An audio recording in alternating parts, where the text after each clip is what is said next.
Hey everybody, my name is Julie Rousey and I am doing my video recording for our first article report. And I guess to start off, so the article that I chose to talk about was a discussion about COVID-19 being promoted through social media platforms like Facebook, Twitter, Instagram. And I found it to be really, really interesting and kind of opened my mind to like basically watching what you have to say. Like everybody knows you have to watch what you say on the internet.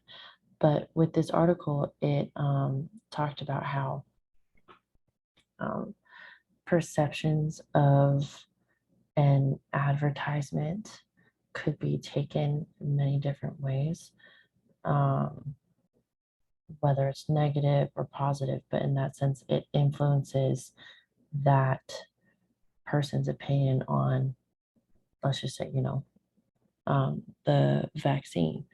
So, for my understanding, I remember seeing an ad one time when it was like, it wasn't an ad, but it was a post that someone had made on Facebook where they were saying how if you got the vaccine, um, then your chances of having kids was like slimmer, like it would really affect you.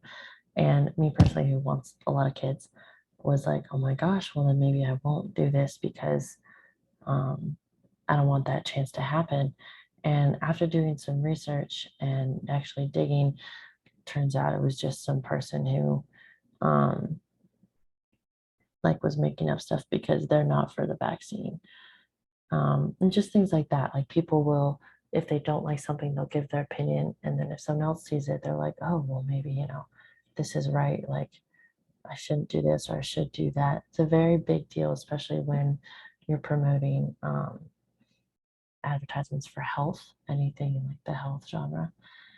Um, there was one study that they did. It was very small, but they took a targeted audience of like 400 people, and they're all um, not technologically challenged, but older people like grandparents, and they put them into three groups, all with different views on the flu vaccine.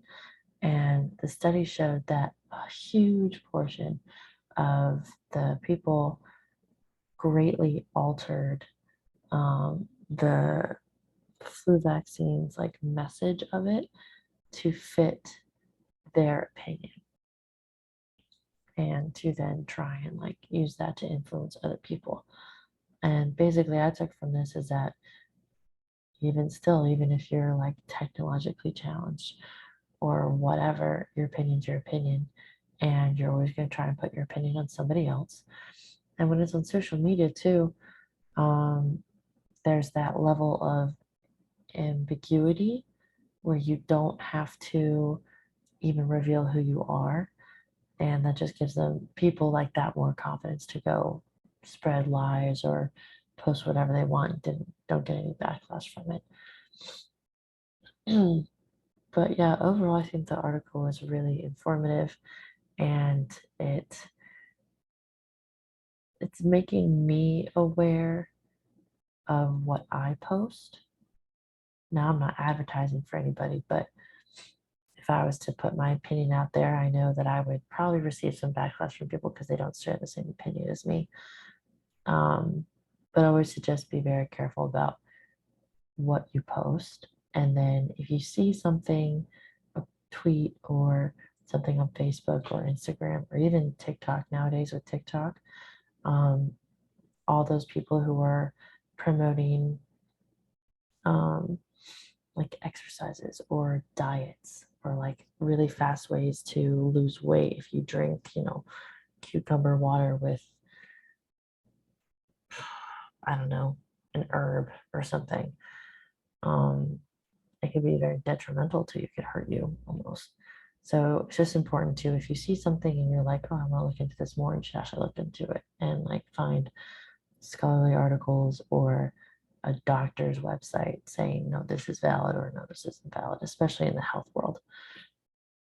But yeah, thanks for listening.